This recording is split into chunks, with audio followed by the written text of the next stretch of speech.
Hey, it's James from 4x4 Earth, and welcome to track 40 of the 4x4 Earth podcast, Four-Wheel Drive Questions with Robert Pepper.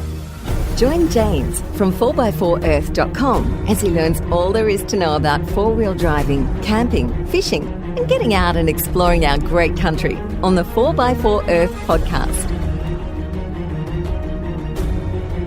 Welcome back, everyone. We're continuing our interview with Australia's number one four-wheel drive automotive journalist, Robert Pepper. He's got a lot of questions that he is going to be answering for us. We're going to be talking about the new towing laws. We're going to be talking about snatch blocks, block ratings, and we're going to be talking about why is it that they don't make them like they used to? And are we starting to see the rise of the old four-wheel drives? Let's get into it. Now, probably one of the big things that's happened recently is the changes to the towing laws. This has been quite controversial. So what's happened here? Or not changes to the towing laws. So, this came out for an article in the Courier Mail where I did read it before it went behind a paywall. I'm certainly not going to pay to read it again. But the gist of it was that every single caravan and tower in Queensland would be affected by these new laws and no modifications would be allowed after registration, etc., etc. So, and they listed bull bars and canopies and long-range tanks and water tanks as modifications which allegedly weren't going to be allowed. The reality is a bit different. The background is this. There's something called SSM, Second State Manufacturing, which is where a car modification company takes in a vehicle and they modify it so it's different in some way. And the particular area of SSM that we're talking about here is increasing the GVM and GCM, the GVM being the maximum amount it can weigh, therefore that's related to payload, the amount it can carry, and the GCM is the gross combination mass, which is in effect how heavy a trailer it can tow. And there's a bit of a thriving industry increasing the GVM and the GCM, and the federal government has decided to put a stop to increasing the GCM because they think it's unsafe. Basically, if the car's kind of designed to tow 3.5 tonnes from the factory, adding suspension, possibly some brakes and a couple of other things, in their view, doesn't make it able to tow 4 tonnes.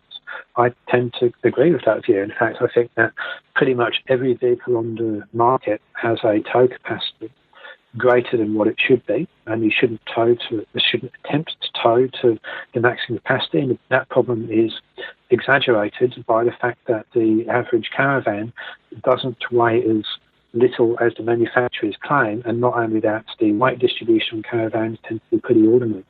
So then you've got this unholy mix of tow vehicles which are overrated and caravans which are underweight, shall we say. It doesn't make for a particularly good mix. And in fact, in Queensland, I did a seminar presented up there at a full drive seminar, and one of the people on the stand next to me was the Queensland Police, and they had a special task force which was devoted to educating holidaying caravanners in Queensland about the dangers of towing because they had that many accidents. So reducing this is not a bad thing. Basically, the federal government has said, look, you can't increase the GCM if you're going to do SSM, and somehow that's been conflated into no aftermarket modifications to a new vehicle.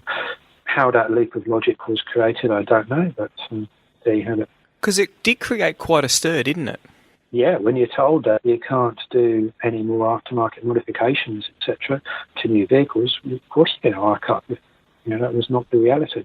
Yeah, I just got confused there. I think what they were trying to say was that you can't modify a vehicle to the point where it's over its design weight.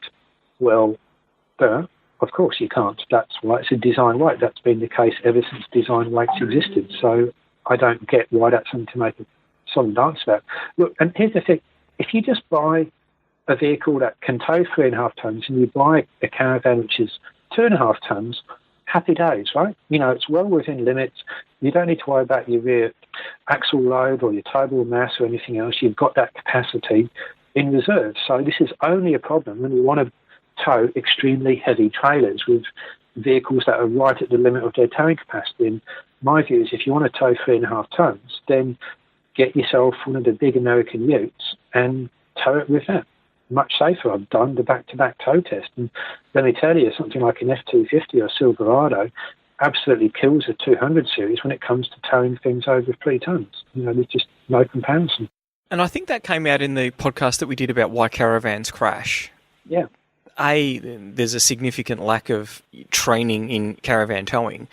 And then on top of that, just vehicles that aren't. I don't think a lot of people put a lot of thinking into this mass that's travelling at high speed down the road is going to be significantly more difficult to stop. Well, think about it this way, right? So imagine you're doing your weekly shopping at Coles or Aldi, or maybe you're at Bunnings pushing something around it, and you've got this really heavy shopping trolley, right? And you give it to your 6-year-old kid and ask him to push it around. How's that going to go? Yeah. Right? Imagine that he's pushing that shopping trolley and he's got to get it round the corner. He's a 6 or 7-year-old kid, right?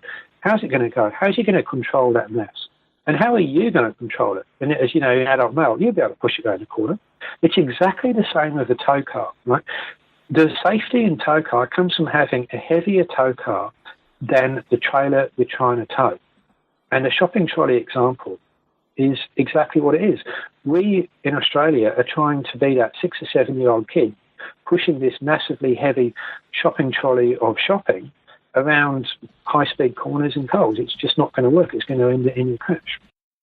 Some of the modifications which I think would be impressive is that when people are making 6-wheelers, taking a year, adding a third axle to it, because I've driven one of those and it's amazing what that vehicle could do, how much it could carry, how safe it was and how well it handled.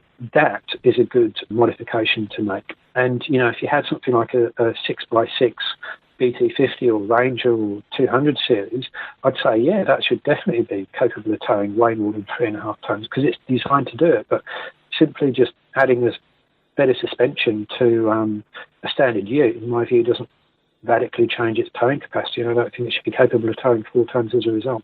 Now, what's Russell Coight been up to? Yeah, this is something which is pretty contentious. I love Russell Coight. I think I've got all of his stuff, bought at least all of his DVDs at least once over and watch every now and again, so it's great. And so I was really pleased to see he was back on Channel 10 again, and it was hilarious. But there's one thing he did which I couldn't agree with, and I wish they hadn't have shown, and that was him hooking a snatch strap over a tow ball, which, as we all know, gets people killed. Plenty of coroner's reports to that effect, because the tow ball isn't designed for shear. So either the snatch strap comes off and twangs back in rate of knots, which doesn't do anyone any good, or it rips the entire tow ball of itself and sends that back with deadly force, as attested to by, as I said, several different coroner's reports. So that kind of divided opinions there. Part of it was going, look, it's a comedy, nothing he does is serious, therefore why are you worried? Everyone knows everything he does is wrong. Other people, and I fall into this camp, were saying, look, it's an unsafe practice, but people don't know it's unsafe, and the sketch wouldn't have been any less funny if they'd hooked it up properly. So, which camp do you fall into?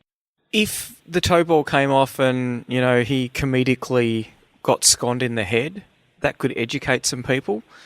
But, I didn't see it. But I think this is one of the big things that we need to be educating people about, because it's really sad when people do that. Like, I didn't know that until I'd seen a video on YouTube about it. I thought that that was kind of that's what it's there for, isn't it? Like, it's pretty solid looking. Yeah. And it's surprising that it's not designed to take that. Yeah, exactly. And that's my point. People don't know it's wrong. It looks right. So when Russell Coight pulls the entire bumper off a truck, it's wrong, right? When something goes up in flames, it's wrong. And it's funny, right? And it's all good. But hooking a strap over a tow ball, nobody knows it's wrong, and they're likely to think it's right.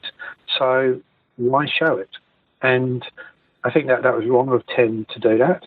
And they could have done it the right way, but they didn't. And if they had done it the right, the skit would have been just as funny, because the skit was him pulling the whole nose off the car, right? Which was, you just know something's going to go wrong. And if you watch enough Coight, it's just one of the standard things, right? It just comes along someone stranded and they're bogged, and he comes out and he's, what are these people done? And this sort of knowing smile to the camera, and you know it's going to go wrong, and you're sitting cringing, and I love it. It is funny. It just should show that's the right stuff when it's not part of the skit. Do you think he didn't know? Oh, I totally reckon I didn't know. I don't reckon they had anyone advising them on that skit at all. There was another thing which was actually really funny, though. It wasn't dangerous at all, but he's driving a Defender these days because the whole thing's sponsored by Land Rover.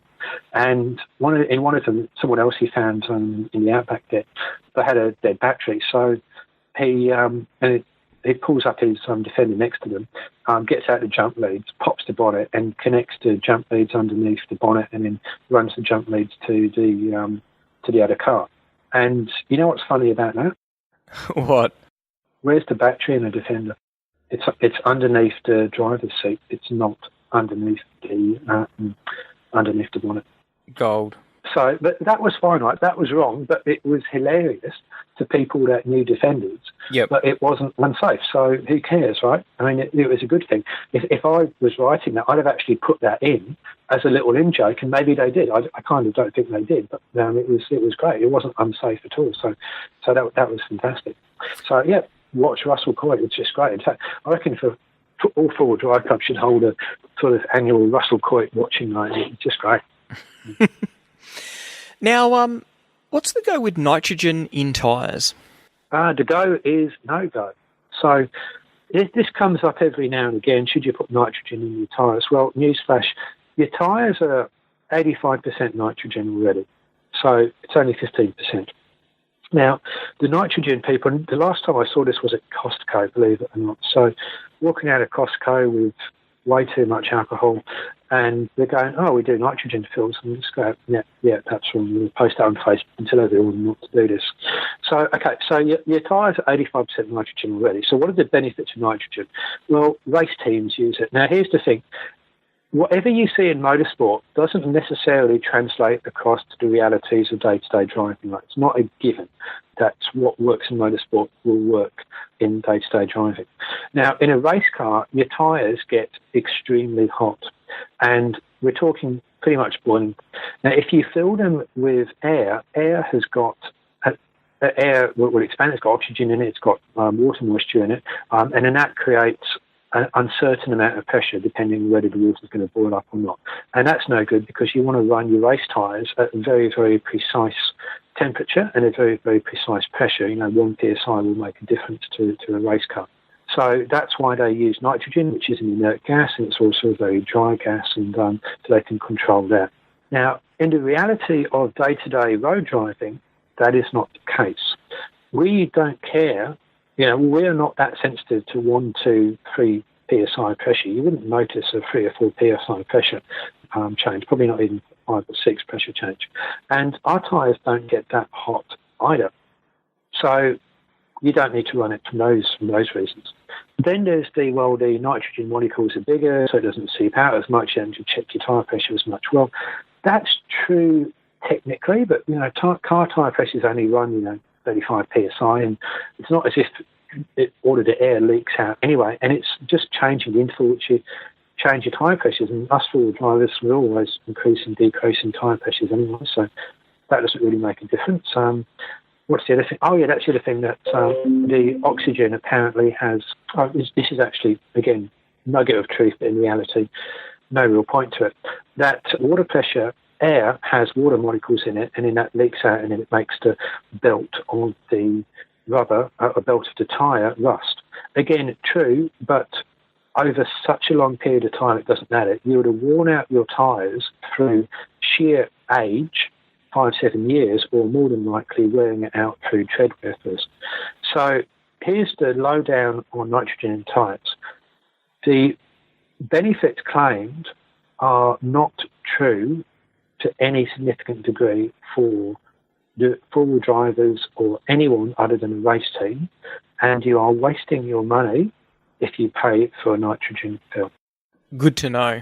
I have seen it, and I think it was at Costco that I saw that. Yeah, interesting. Yeah, look, Costco for beer, not for tyres, or at least not for tyres of tin. Now, Snatch Blocks ratings.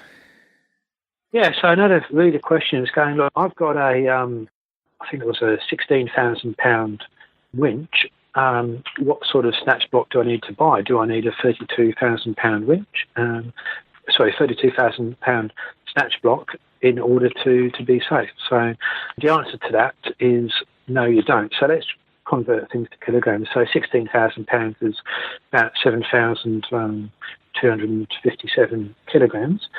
Do you need a block double that rating? Well, you don't, because you've got to look at your entire recovery gear as the weakest link, right? And work to that weakest link. Yes, in order to get the full effect of your winch, you would need something doubled up, but realistically, when are you going to need that amount of pulling power? And if you do, why not just use 2 snatch blocks? Then you're not putting all the load onto one, you've got a triple line pull then. But then you've got to look at the rating of your winch line, you've got to look at the rating of whatever you're attaching it to, even if that's a tree, or you look at what sort of shackles you've got in the mix there. You've got to look at your tree trunk protector or your snatch and your winch extension strap. Everything in your winching chain needs to be looked at, and you simply work to the weakest link after you have done the biggest issue, or solved the biggest issue in recovery, which is to reduce your recovery load. 5 minutes with a shovel can pay huge dividends. So the answer was, do you need to buy a snatch block which is at least double your winch rating power? Ideally, yes, but if you don't have it, don't worry about it. You can always buy 2 snatch blocks and always work to your weakest link after you have reduced the recovery load as much as you can. Now, the next question is, are the old cars, is it the fact that they're not making them like they used to? Are we going to start seeing the older vehicles go up in value because of the fact that the new vehicles just aren't as good as they used to be? Yes and no. So the new vehicles are in pretty much every way better than they used to be. And they're more powerful, they're more efficient, they're safer, they're more capable, they can tow more, there's more luxury features, they're easier to drive, they're more reliable. In almost every conceivable measure, they're better than the older vehicles. But there's one measure in which I don't think they're as good, and that is the purity of the driving experience. And this is something across all cars, right? An example, I borrowed from my mechanic a little Laser. I don't know what year it was, but it would have been pretty old. Front-wheel drive, tiny little thing there. And, man, it was a blast to drive. No electronics at all, hardly any power, but it was so light and so agile. I just loved chucking that thing. Maybe he's not listening to this, but I had a decent... I didn't do anything really bad with it, but it was just fun just to chuck around roundabouts and, just had that zestiness and zeppiness. And you don't get that from the modern equivalent because it weighs about 300 or 400 kilograms more than that tiny little thing did. Yes, it's got more power there, and also, with it being an older car, it's got a bigger windscreen. The newer cars have got smaller windscreens and you sit down more because you've got the safety cell around you, etc. It had a rawness and a purity to it, which newer cars don't have. And that's what I feel when I drive a Defender or a GQ or a Series Land Rover or an FJ or something like that. You kind of get this connection to the vehicle, this purity. And there's no electronics in the way, there's nothing, it's unfiltered. You can't get that from a modern vehicle. It just doesn't exist. And what's interesting is that we're starting to synthesize that now in sports cars. There's drift mode coming in. I mean, come on, what is the point of drift mode? Literally, just go on a roller coaster. The whole point of drifting is that you learn the skill of drifting. And then you have the satisfaction of holding your own drift. You don't have to sit there like a passenger whilst the computer does it. What is the point? I just don't get it. And to some extent, we're going that way with four-wheel drives. We've got traction control, we've got automatic this, automatic that. Where's the skill of you driving the car yourself? It's being eroded, and Land Rover is doing their very best to ensure that the driver needs to do nothing else other than just sit there and Facebook Live the whole event to their mates on social media. So for me, that's where the old vehicle still reigns supreme, and it's kind of my dream after giving up on the Raptor to to get a GQ Patrol, and I'll just outline my little fantasy here. So I get the GQ, narrow 35-inch tyres on it, 2-inch suspension lift. I put an LS3 in it, manual transmission, get them from somewhere, make it as light as I possibly could, relocate the battery to the back, put racing seats in it, Romo steering wheel, sort of stuff, internal roll cage. That would be my awesome fun mobile. I think I'd have more fun with that than any modern four-wheel drive I could care to know. Is this a trend? So really, we are seeing more and more vehicle manufacturers producing blander and blander cars. And I know just from a purely aesthetic point of view, I saw the new Mercedes Ute at the four-wheel drive show on the weekend. And I have to say I was dramatically underwhelmed by it. It had no wow factor, and it I don't know what it drives like. It might drive really well, but I'm not suspecting that it will. Is this going to be irreversible? Are Ford going to be the outlier here, and they'll sort of revert back to the mean in the kind of vehicles that they're going to produce for everyone? I don't know about that. Look, the Raptor is definitely out there as something special. Right? It is a really special vehicle, that's for sure. And I hope there's going to be more unusual out there vehicles. I mean, Toyota goes the FJ Cruiser. We've got the Suzuki Jimny coming along and posted that, and wow, just nuts. 500,000 people, or maybe it's 750,000 people viewed that post. And that's going to be a tasty little vehicle. Jeep, to their great credit, have not lost away with the Wrangler. That's still an unusual, cool vehicle. The Jeep Wrangler remains my fun four-wheel drive of choice. Modified GQ, I mentioned, perhaps. There you go, Jeep people, see, I like it. And I wouldn't completely give up hope, but the problem is that the cost of car development now is so high, you can't just go and create just specials and one-offs there. It's all really difficult to do, and you kind of got to come down to the boring centre more and more, because costs are just so high in development, and that's costs due to everything: safety, emissions, marketing, and that's why we're seeing so many joint ventures now. Both my road cars are joint ventures. The Ford Ranger is a joint venture with Mazda, and the Toyota 86 was a joint venture with Subaru. Even massive manufacturers like Toyota, they're doing joint ventures. The new Supra will be a joint venture with BMW, and there's going to be more and more of this platform sharing there. So yeah, the sort of diversity of cars we knew, I don't see that getting any more diverse anytime soon. I think the golden days are behind us. So. It's really quite sad, isn't it? It's very sad, because we all like the out there cars. One of the pages I follow is Iron Chef Imports, and every so often I share one to my own page. And they've just got, in Japan, they've just got amazing cars. They just posted up this little Suzuki 550cc forward control sort of midget truck. It's got low range and it weighs nothing. It's probably about 3 meters by 1.5 meters or something like that. And you go, wow, isn't that just so cool? Who wouldn't want one of those? We can't get it over here, but we're not going to either. There's a whole issue about the grey import laws, which I know a bit about, but can't discuss them at the moment. Maybe another time. Yeah, car diversity is decreasing, and I'm sad. It is very sad. Have you got any bright and exciting? What are the next couple of big exciting things that you can see on the radar? We've got to leave on a positive note. Big exciting things you can see on the radar on the car front. I'm looking forward to the Jeep Ute. I think that's going to be good. I think it looks different there. Eagerly awaiting the new Defender as well.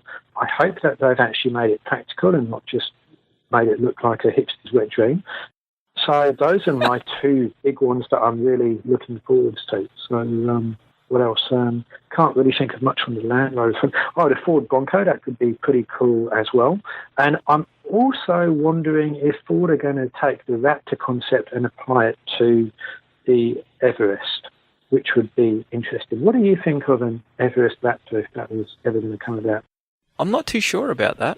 I would have to see. I did ask them. Yeah. Well, I did ask them. I said, when's the Everest Raptor coming out? And they looked at me and went, we do not discuss future products. And I said, does that mean it's actually coming out? And they go, we don't discuss any of our plans. Okay, well, fine. So read into that later, but yeah, Everest laptop. Would you want one? And Everest isn't something that I really sort of aspire to. Why not? Oh, it's not really on my radar. Should it? Why is it? Well, I don't know. What's your radar scanning for? So I could drive a Defender without too much drama. I'd be quite happy in that. Jeep, obviously. What are your needs here? To look cool or to do anything? You know me.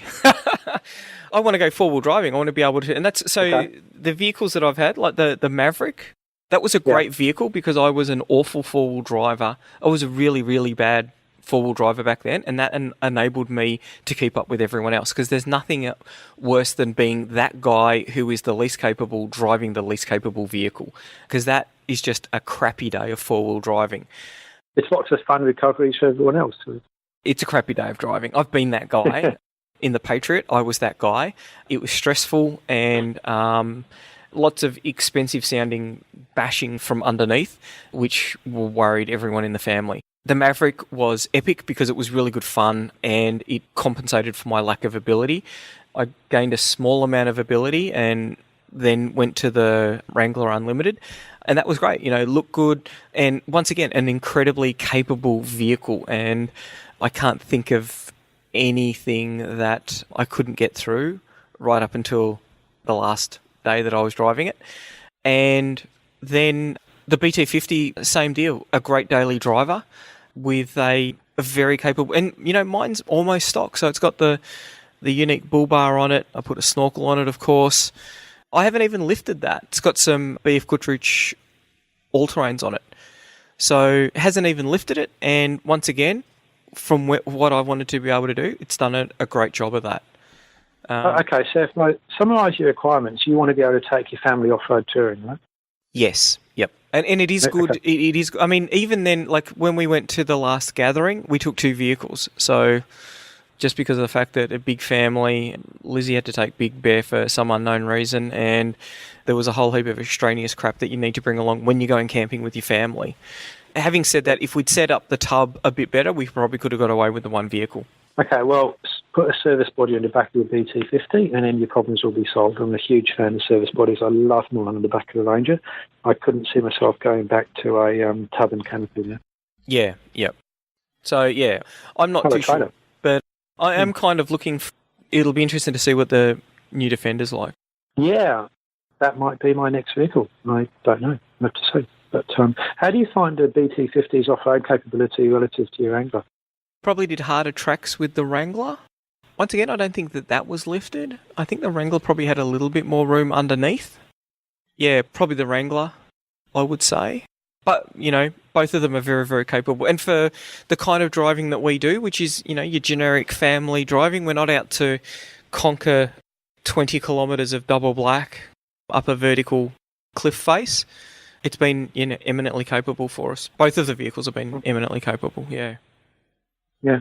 For me, it's you don't need to necessarily seek out hard tracks, but the value of something like a Wrangler's off-road capability just makes everything so easy. It's interesting. I've gone backwards in off-road capability for the last three vehicles. My Defender was brilliant. The Discovery was very good, and the Ranger was definitely well below the Discovery. So probably need to go upwards with the next vehicle. Excellent. Well, we'll keep an eye out for some of the new and exciting things that are coming out. So thank you very much, Robert, and we will talk to you soon. Brilliant. Thanks, James. See you again. Cheers, mate. Bye. So that's about it. That's the lots of questions there. If you've got more questions for Robert, you can always send them through to us on Facebook. I'm keen to get Robert back in a little bit more frequently. He's got a wealth of knowledge about the four-wheel drive industry, and being a journo, he gets a little bit of access to particularly the new vehicles that are coming out. And so that gives us that insight and can help us also with our shopping lists. Now, couple of things. If you're enjoying the podcast, then please leave a rating on iTunes or wherever you're listening to the podcast. It does make a big difference for us in discoverability. I had a look just today where the largest Australian-produced four-wheel drive or automotive podcast at the moment in iTunes.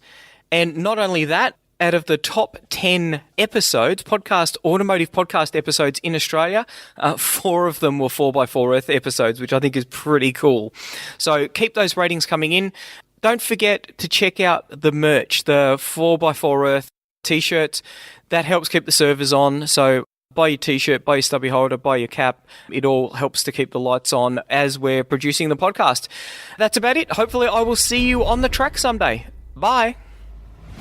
4x4earth.com is used by over 200,000 people every month to find great tracks, organise trips, and find out how to better enjoy exploring the great outdoors.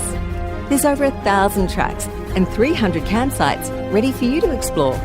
So check out 4x4earth.com today and sign up to get access to the track information, ask questions, and meet other 4x4 Earthers. Membership is completely free. If you're looking for a good route, check out 4x4earth.com today.